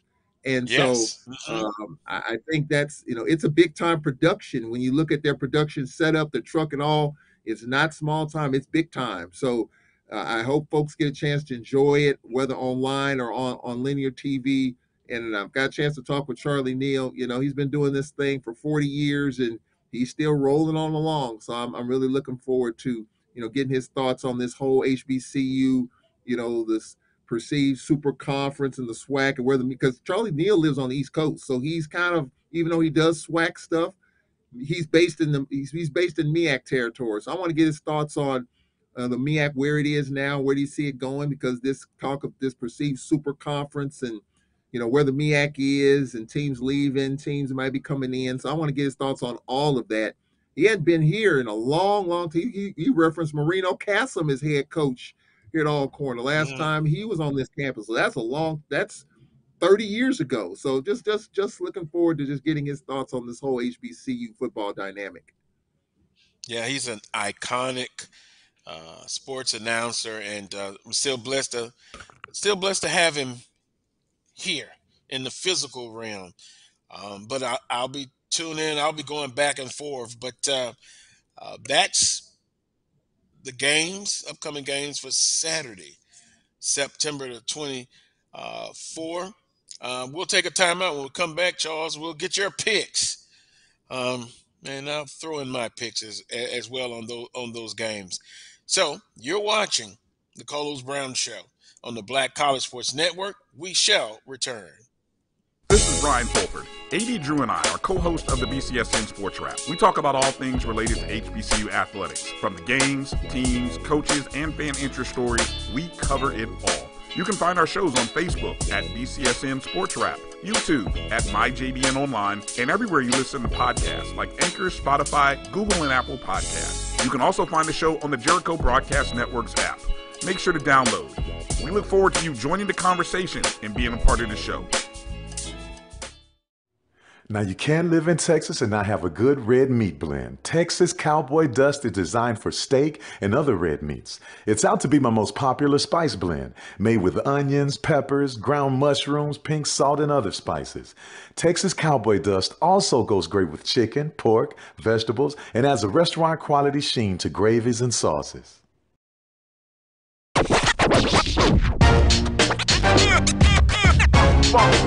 It's like a loop machine. All around town, people trying to get down. Vanilla smoked sea salt seasoning is for seafood. The tarragon and fennel bring out the natural sweetness in seafood. I also use it in rice dishes, on yams, asparagus, blueberry pancakes, and believe it or not, chocolate chip cookies. Vanilla smoked sea salt adds a salty and savory component to sweet dishes that create a symphony for the tongue. For 200 years, Montgomery, Alabama has been making history by people who had the courage to stand up for change. Today, this riverfront city has been reborn, embracing the past and looking forward to the future. From the National Memorial for Peace and Justice to the stage of the Alabama Shakespeare Festival, this is where history was and is made. We are proud to call Montgomery home, and together, we can be the change.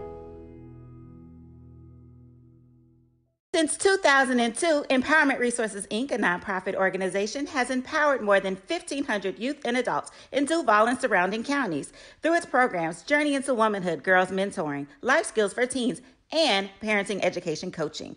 To get involved with programs, volunteer, or donate, visit www.empowermentresourcesinc.org. Follow us on social media, facebook.com/empowerment.resources and instagram.com/empowermentJAX. From novice to aficionado, find yourself here. High quality cigars plus personal customer service. Slow Burn is Waco's only mobile cigar lounge, featuring a meticulous, curated collection of premium cigars. Visit our website, www.slowburnwaco.com. That's www.slowburnwaco.com. At CDW, we get speed as the new currency of success. Our team spends way too much time tending to outdated applications and software when they should be focused on driving application agility and innovation. CDW Amplify Development Services modernizes software and application development to help accelerate innovation and digital transformation. So you mean building new applications, UI, and mobile interfaces? Well, you said you needed to innovate more quickly. Oh, so he's a listener.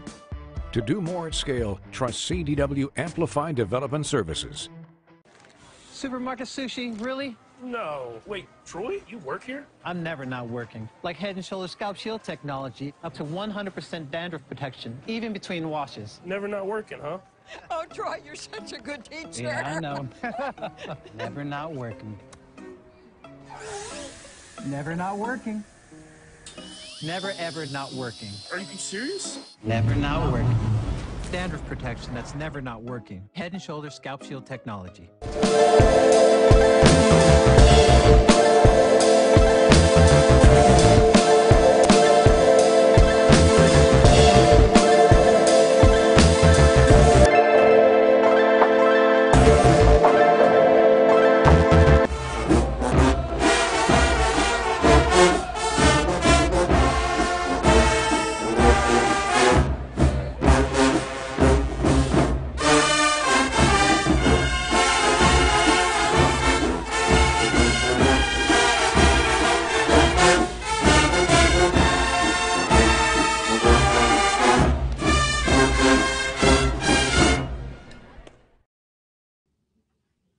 Yeah, give me that old Southern spirit. I would agree with that. Welcome back to the Carlos Brown Show right here on the Black College Sports Network. You know, doing commercial breaks and doing the show, I kind of like to look, and I can't kind of get involved with everybody's comments, but I like a comment here, and this person's not a Southernite. He's an Alcornite. Michael Jones. And it's interesting. Michael's outspoken as well. He says, JSU got everyone spooked and want people to fire coaches. Excuse me, I'm choked up again. Now, some people might say, well, what is that? What is he talking about?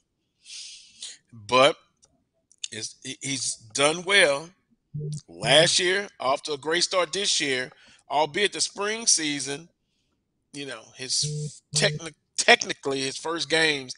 Remember, they got on the win streak and then they went on a losing streak. So I think that's what he's talking about, and I think it's some validity to that because it's the old phrase trying to what, Charles, keep up with the Joneses. Yeah, this university is doing this. They're having success. Then we must keep up with that university. But I say still not so fast because that is in the now. But I always look at things in the overall perspective. Had Jackson State had success before Coach Sanders? Yes. From a historical standpoint, yes. Some great coaches. The fan base has always been great, really great. Have they had success with Coach Sanders? Yes, that's a fact. But what happens? What happens with success? What happens if he gets offers? And you've heard the rumors and the conversations about Georgia Tech, Arizona State. Coach Herm Edwards, boy, look how he was told he was getting out of there. And then some people on his staff trying to help to his demise. Shameful, shameful. So if that happens, if it's me, I'm saying, well, he got us a championship, maybe two. He left the program in a better state than he found it, right? And so you accept that. But I'm going to bet you that if that day happens, you're going to have some Jackson State fans thinking it's the end of the program. No, it's not. You have a history. And by the way, Mike says he's worried about the game today with Arkansas Pine Bluff and also going to the hole and Grambling that historically has been tough for Alcorn to say. So you're on top now. Consistency, once again, is what you want, and not too many lows. You want more highs than lows. Yeah, I mean, I agree. I mean, it is. I mean, we're a copycat league, and everyone's trying to do what everyone else is doing. So you look at what Coach Sanders has done. Look at the aesthetics of the program now compared to when he walked in the door. New, basically a brand new meeting facility, turf field, a sand pit. He put his own money in to finish up a meeting room project, and then with that, he was already getting the 4 stars and occasional 5 stars. So now you look at that program and that facility, it's a showpiece ready situation where now you can get more 4s and more 5s and more talent in there. So that and he's doing it in a very quick period of time in rapid succession. And so that's what's got people spooked. Now, not everyone can do it that fast. Not everyone can do it at all. And so I think that's what's got a lot of people spooked because of the fact that their programs are on the only thing that's left, Carlos, is the whole Memorial Stadium situation. They're playing right now in a 60,000 seat stadium, which a lot of FBS programs on the lower tiers would love to be able to have something like that. We don't know what the future of Memorial is. That stadium is sitting on a piece of property owned by the University of Mississippi Medical Center, in case for those who might not know. And the medical center wants to build research facilities on that property, but they can't do it until Jackson State gets their own stadium. Whenever that happens, the state has put $40 million in an account for them to do whatever they want, whether it's towards a new stadium, whatever the case. So that's the only thing left as far as aesthetics. Everything else, I mean, maybe an indoor practice facility, which I've heard is probably coming somewhere down the route, somewhere probably in the near term. That may be coming. I don't know, but I've heard that it's coming. So you look at the program, you look at the aesthetics, you look at the fact that they're winning. Okay, they won the West. I mean, they won the East. They didn't win the Celebration Bowl. So the only thing left is what? Another SWAC title. You win Celebration. You go to the playoffs and make a little noise. What else is left? I mean, he would have checked off all the boxes. Left for Sanders As is far, what you're talking about. yeah, in terms of his tenure there. If he does that, the aesthetics are in place. A new stadium could be coming online. Who knows? But you get all of those things. You show off your university. You show off your athletic department, and he gets a better offer. I heard someone say that maybe Auburn. I ran into a guy in the parking lot in the grocery store the other day. Auburn University, their head coach is embattled. This guy's an Ole Miss grad, by the way. Lane Kiffin's name's been mentioned at Auburn. If he leaves to go to Auburn, and I asked the guy directly, I know him well, I said, "Would you hire Deion Sanders at Ole Miss?" He didn't answer the question. But the fact is that yes, with this high level of winning, he's going to get offers. It's going to happen. The question is, does he really want to do this now with his kids being there, or son, daughters there? Does he want to do this? That's what it boils down to. Money's not an issue for him. He just wants to build things, build programs. And yes, these programs that are open, Arizona State and others, they need an infusion. They need a shot in the arm, and Coach Sanders could be that. We'll see. But in terms of what he's doing at Jackson State, he's doing it at rapid speed. And the more he wins, the faster it's going to go. The question is, can our schools keep up with that and do some of those type of things? Roman Banks has talked about it on your show, just some of the improvements with the bond issue and some of the things that's going to happen at Southern. Is it happening as quick as it's happening at Jackson State? Not quite. It's going to happen, though. But, not everyone can do it at the same pace. He just happens to be doing this, and Jackson State administration and AD Ashley Robinson, they're making this stuff happen pretty quickly. But not every school, not every AD can make it happen as quickly as what Coach Sanders has made it. So that's what's got people spooked. That's what got coaches spooked. And I get it. I understand it. It's just a matter of you doing what you can do with your administration and your president and AD to try to get the best that you can, to get the best talent that you can, to be able to compete with what's happening at Jackson State right now. Well, I don't know if I can agree with coaches are spooked. I think it's more of the fan bases. And just talking to some coaches off the record, they're competitors. They want to win. They were winning before Coach Sanders got here. I think it's more of the fans and the alumni, because we're in this society now where they want to win and they want to win now. But there's always a process. Yeah. And to be honest with you, just my opinion, some may agree, some may disagree. His name and what he's done, his name is moving some of these projects to come online a little bit quicker. His name. Two, he's Jackson State is winning. And three, when you're winning, it's amazing how things just seem to be uh, come easier. But as each institution, all of us could use more resources, practice facilities, right? What else you hear?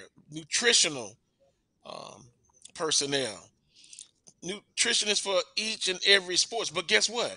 That's what happens on the highest level. So I think you have to know your place, know where you are. Everybody can't do it at the same pace. But what you can do is have a solid foundation. And look, what people are talking about now, and to a sad point, we were talking about that 20 years ago, 30 years ago, but we're still talking about it now. You just have a new group of people that are coming in, and they're saying, we need to do this, we need to do that. And they're right as far as facilities and coaching. But yeah, every coach that I've talked to, they're competitive. They're not spooked. They want the resources. They want more money to be able to pay assistant coaches, position coaches, all of that. It's a business. That's the thing now. Athletics is a big time business. But no, I'm not going to agree that the coaches are spooked. I'm going to say that, yeah, the fans are spooked because they want that quick gratification. And believe it or not, if something happens and they go on a 2-year losing streak where Coach Sanders is here, I know some will say that's not going to happen, but it's a possibility.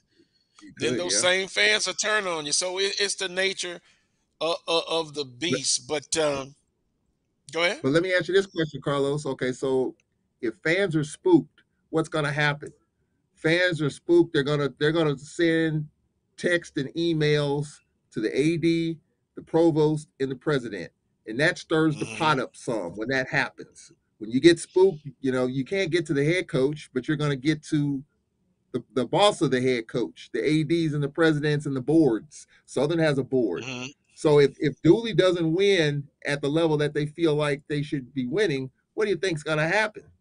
They're gonna Roman Banks is gonna get text and calls and emails, and then the pot gets stirred up. Hey, what are you gonna do? You got Jackson State way up here, and you're still kind of stuck in the middle. So either they're gonna run away with it, or you gotta speed it up.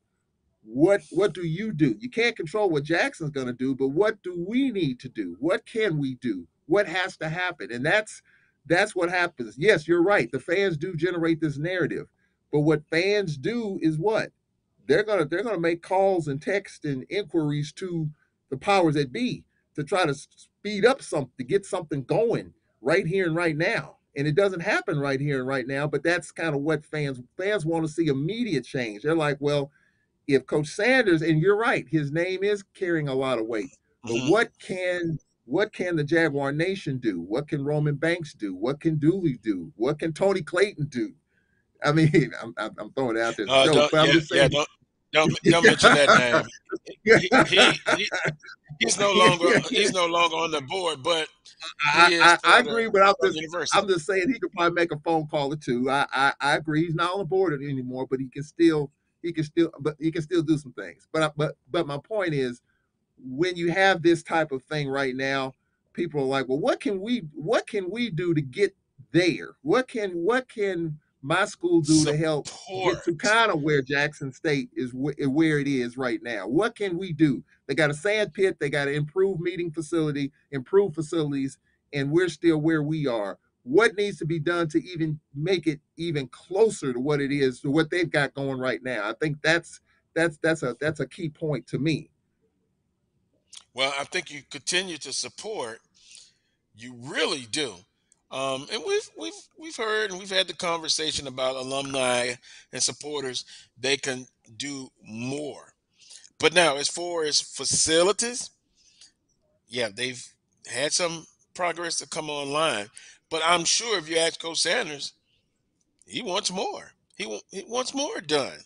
And then we're talking about moving. When I say we, I don't like to say we, but the conversation is about moving up as a conference to FBS. I think we got a long ways to go. Even with Jackson State, I think we got a long ways to go. We're not. And I said again, we're not ready for that. It's other things that we don't look at. Scholarships, more scholarships, insurance to the athletes. It's a lot more. And then, as much as we talk about, and we can't compare oranges to apples, but the bigger schools, their fans complain. Locally, I listen to shows. LSU, even when it win, they complain. I'm not talking about that, but they're not talking about, and some again, to have that thought in your head after one game. We talk about Coach Dooley now, but you still got more games. What happens if they run off 7 or 8 wins in a row? He Teams can that are run for mayor winning. of What Baton if they go on Rouge. the streak? Well, I wouldn't go that far because Coach Dooley is kind of a quiet, reserved guy.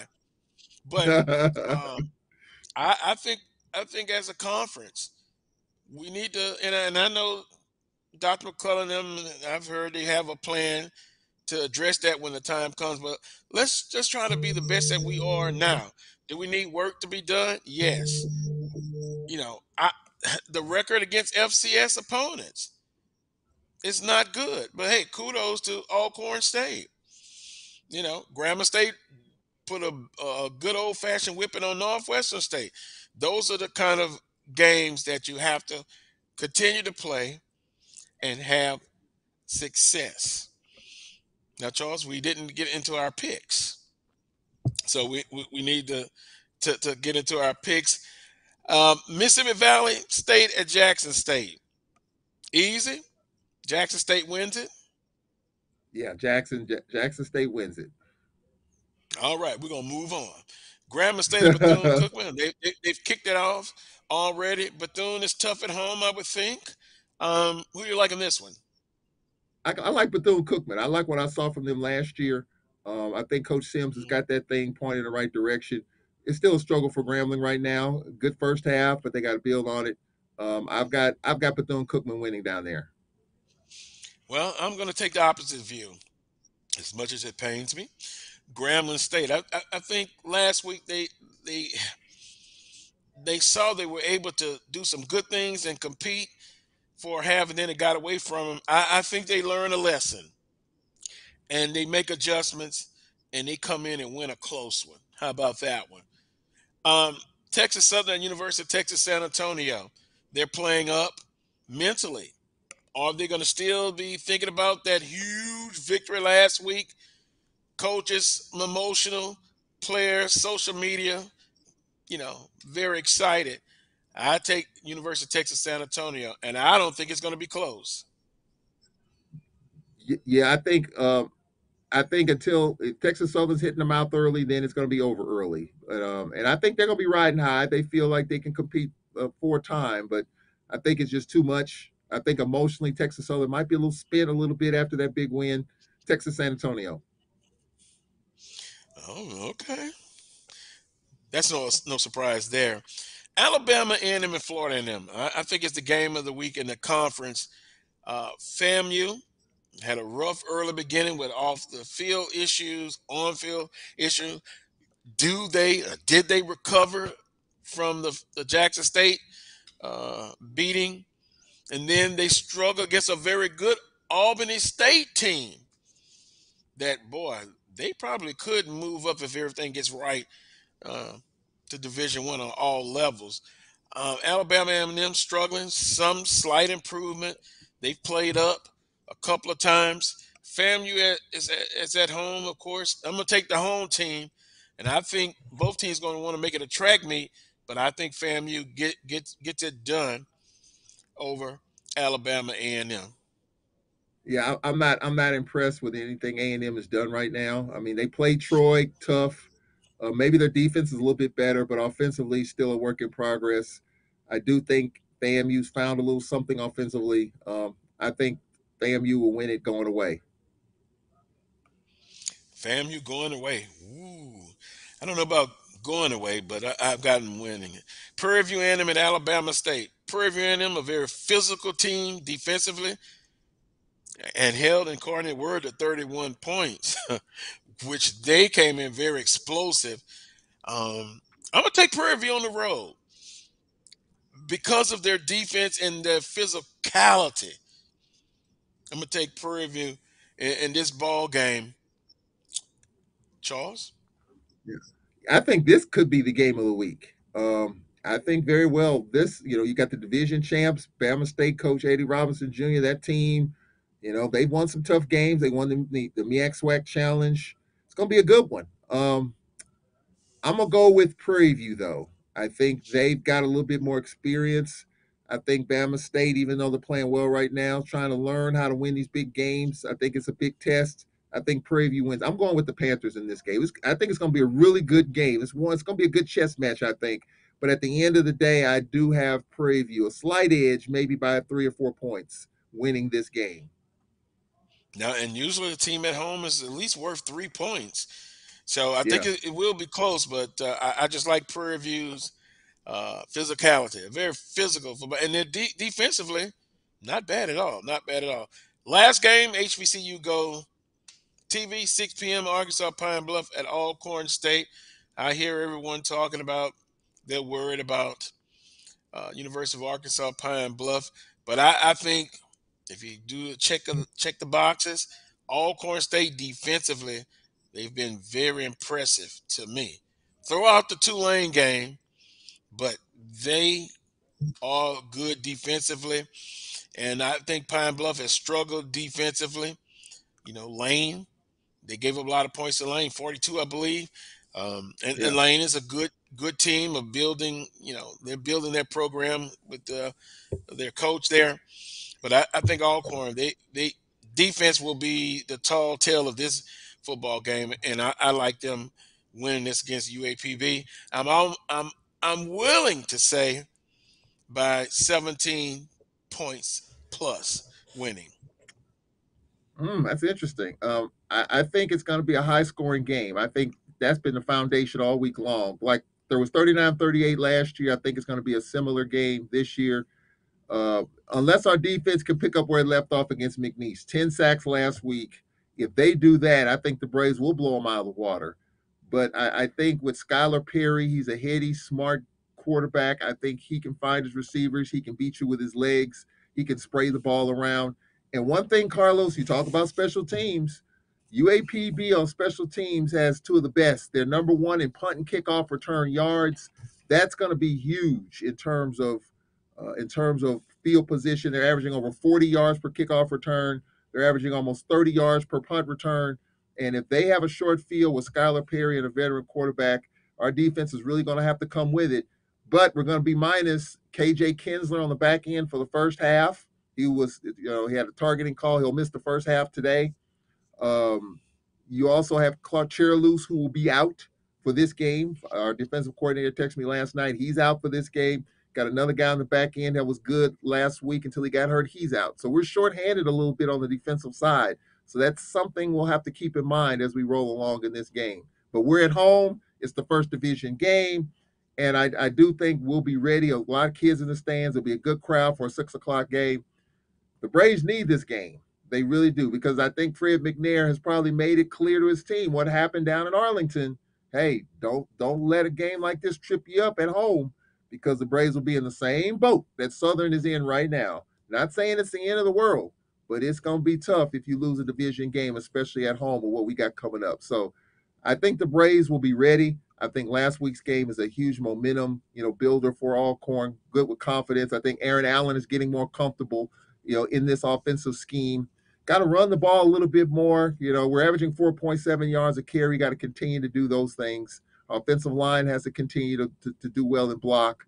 And so I think at home, I think you have to give the Braves a little bit of an edge. But I do think it'll be an exciting game, though, for sure. And let me say this: it will. Everyone who is watching, appreciate you in the chat room. Interesting conversation going on. Theo Quest, good afternoon. Now, Chuck Hunt, appreciate you. Felton DeRuin Sr., he said, good morning, good afternoon to you. Of course, let's see. Aaron Ross, that's my cousin. Hey, cuz. I'll deal with you later, cuz. Oh, wow. My nephew is watching. Terrell Brown, the bad boy. He's a bad boy of the Brown clan. He disagrees with everything I say. I guess that's a good thing, Charles. Michael Cavalier, by the way, we're going to talk just briefly, real quick, about the Saints and their game against the Carolina Panthers.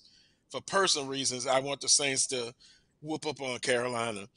Michael Cavalier, appreciate you watching. Albert Turner, good afternoon. James Walter Hill Jr., appreciate you watching. Greg Johnson, appreciate you. W. Sherman Miller, Alcorn Night, appreciate you watching as well. Troy Franklin, who else? Derek Carson, appreciate you watching. Charles, the Saints, and I'm going back to the theme again. Maybe I should just don't look at social media. It's important. It's a good thing. But now Winston, James Winston, who's playing with 4 fractures in his back, they lost to Tampa Bay. It was a melee, just bad. And we know who the culprit is. Number 13 for Tampa Bay is always doing some shenanigans. We'll see you again. We will see you again. But all that to say this. A lot of people want to replace him. The backup quarterback is the most popular guy for the Saints. But defensively, Charles, they played very well. It was 3-3 at the majority of the game, and then it got away from them. But fan bases are brutal these days, I guess. Instant Yeah, gratification, one loss. 1-1, a big yeah. game tomorrow against Carolina. And by the way, your team, they got spanked the first game. There's still a lot of football left to be played. I'm gonna be where do I want to start? Do I want to start with the Don't Rams or do I want to start with the Saints? Let me don't start tell with the me you're gonna Saints be first. brutally honest. I'm gonna be brutally honest on both. Look, I'm a Rams fan, true and blue, but let's just put the Rams on the shelf for right now. Let's talk about the Saints. For Jameis Winston, I mean, the couple of picks that he had, that pick six was really brutal. And, you didn't have Kamara last week. That was huge. Jameis is one hit away from, it may be over. I'm not saying that. I hope that doesn't happen. But, when you have that happen with his back and all that, that's not good. And so the Saints got to figure out a way. They got to run the football. Defense hung tough. They can hang their hat on that. But if they don't get this game tomorrow, because you don't know what you're going to get from Baker Mayfield. I mean, Baker is Baker. I mean, So I like him. well, Baker is Baker. I mean, you never know what you're going to get. You could get a 300-yard, 400-yard game and 5 touchdowns, or you could get a 250-yard game and 5 turnovers or 4 interceptions. You don't know with Baker. Got a new lease on life in Carolina. If the Saints don't win this game, then you got to ask yourself some questions. So we'll see what happens. I do think the Saints will toughen up and will bounce back. Now, as far as the Rams are concerned, and I'm gonna be brutally honest, I'm very concerned about the Rams. I really am. The Rams seem to turn it on and turn it off when they want to. They're up 28-3 against Atlanta, and I'm watching the game. I'm getting ready to turn the channel. I'm thinking, okay, this one's in the bag. And next thing you know, it's a one-score game, and they got the football. And I just question Sean McVay's play calling at times. I think he Wait a wants to minute, be. Charles. Yes, Wait sir. a minute, Yes, Charles. sir. Yes, sir. Wait a Yes, minute. sir. You know what it is? Let me say this. You know what it is? It's called What? the year after winning the Super Bowl, and you're gonna get everybody shot. Wait a minute. This is the same coach with his play call. Here we go again. Questioning his play. Well, I did question Sean Payton's play callings at times, but that's what that is. They're You're gonna up. get everybody shot. We're up 28-3, and you're still throwing the ball all over the yard. I mean, it was 28-17 in the fourth quarter. It was a 3rd and 6 or something like that, and 3rd and 8, 3rd and short. It was 3rd and like 4, and you're throwing the football. Come on, man, run the football. I mean, I'm still concerned about this running attack with Cam Akers. He's a very good back, but the Rams just won't do it. And then you're putting this defense in bad positions. Aaron Donald, he's getting older by the second. We kind of see that. This defense, they can make plays when the time comes. Now, Jalen Ramsey made the play of the game. There's no question. When it's time to bow up, they can bow up. The Super Bowl, number 1. Atlanta, number 2. I get that. But why are you making it so hard on yourself? You're up 28-3. It should have been 28-10, maybe 28-17. I think the Rams turn it on and turn it off when they want to. I think when they shut it down, they shut it down. They shut it down. So I'm concerned. They got Arizona coming up. You saw what Arizona did against the Raiders. Come on now. Let's not fool ourselves here. If the Rams play around with it like they did in the second half against Atlanta, they're going to lose tomorrow. So I'm being brutally honest. I love my Rams. I'm going to stick with them. But a lot of stuff has to change, and I think Sean McVay gets too cute sometimes with his play calling. He's a great play caller, dynamic. But there's another play caller we had who coached for the Rams. His name was Mike Martz, the greatest show on turf with Kurt Warner and Isaac Holt and Marshall Faulk and all of that.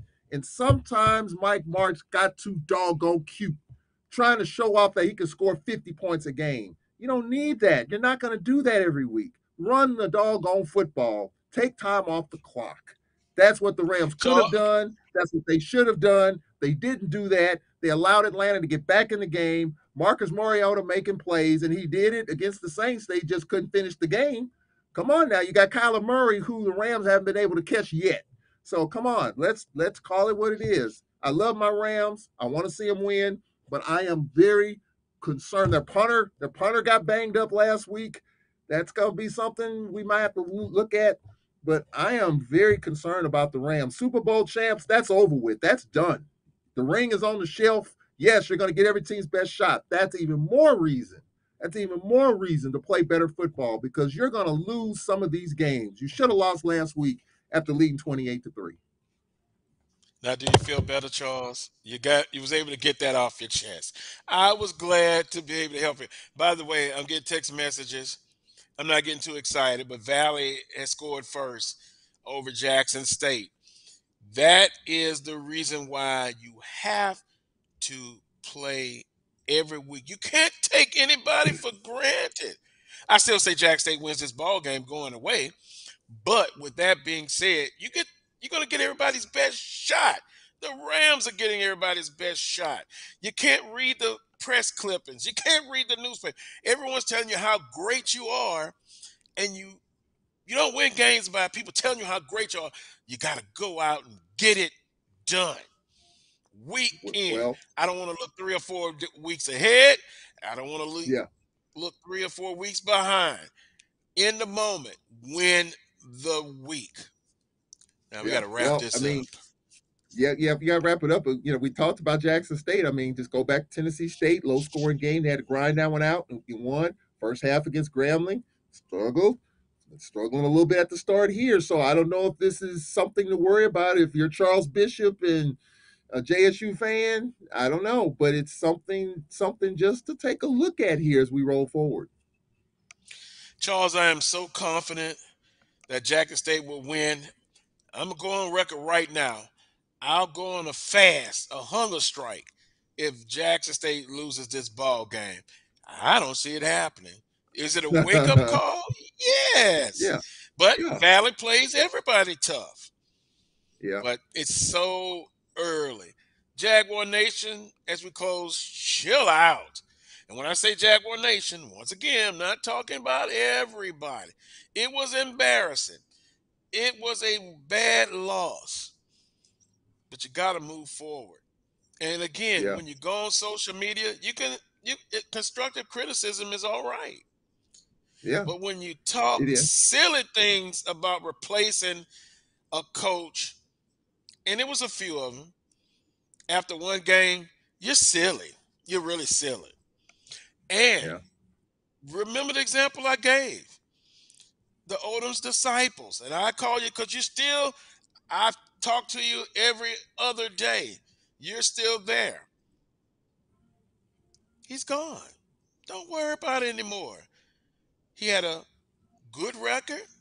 He did well, but he didn't start well. So remember that example, 4-5 that first year. Next 2 years, you get to the SWAC championship. And, of course, that was Stump Mitchell's talent, of course. Let's put that caveat in there as well. But the moral is stand by these kids and the student athletes. And at the end of 3 or 4 years, you take a look back and see where you're at. If it's a championship, a winning record, then you make a decision as administration. But, Charles, you talked about fans and how they are. They can make calls and stuff. But ultimately, it goes back to the athletic director who made the call, who made the decision. And I still, Melanie, I don't know if you can put up the graphic, but I still trust in Coach Dooley. I'm still supporting him and that staff and the young men. Hey, it hurts, but overcome adversity. That is the big thing. That is the big thing. He's the right man for the job, Carlos. I know right now we're in this moment and fans are still stewing about losing to Texas Southern last week. You'll have to get over that. But I still think, and I do believe Dooley is the right guy for the job. It was a bad day at the office. They didn't score. The defense held tough. They got to make corrections and adjustments because you got a tough 2 games at home.